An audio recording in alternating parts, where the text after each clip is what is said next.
Chief executive officer Maharashtra state Waqf board. इन दिनों में मेरे खिलाफ सोशल मीडिया पे बहुत ज़्यादा मेरी बदनामी की और झूठी खबरें आ रही हैं, मैसेजेस के ज़रिए से, क्लिप के ज़रिए से, ऑडियो वीडियो क्लिप के ज़रिए से। तो इस वजह से मैं परेशान हो गया हूँ। जो काम मैंने किए नहीं हैं वो इल्ज़ामात मुझ पर लगाए जा रहे हैं। तो ऐसी सूरत में इस पद पर रहना मेरे लिए मुश्किल हो गया है। लिहाजा मैंने आज मेरे मुख्य कार्यकारी अधिकारी इस पद का इस्तीफा गवर्नमेंट को भेज दिया है।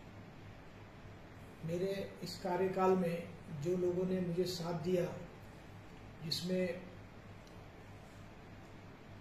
अल्पसंख्यक विकास विभाग के पूर्व मंत्री नवाब मलिक साहब, इस वक्त जो मंत्री कार्यरत है जितेंद्र आव्हाड साहब, अल्पसंख्यक विभाग की सेक्रेटरी जयश्री मुखर्जी मैडम, अल्पसंख्यक विभाग मंत्रालय और महाराष्ट्र स्टेट वक्फ बोर्ड के हमारे चेयरमैन डॉक्टर वजात मिर्जा और ऑनरेबल मेंबर्स सांसद इम्तियाज जलील साहब, फौजिया खान मैडम और दीगर मेंबरान, ये सब ने हमारा अच्छा साथ दिया और हमने एक टीम वर्क के हिसाब से हमने बहुत काम किए।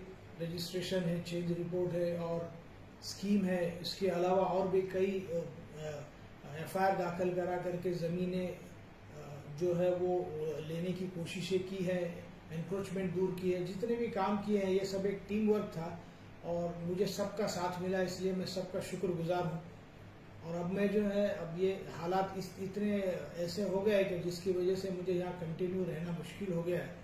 लिहाजा मैंने आज मेरा रेजिग्नेशन गवर्नमेंट को भेज दिया हूँ और अब मैं इस पद से इस्तीफा दे करके मैं यहाँ से मुक्त हो रहा हूँ।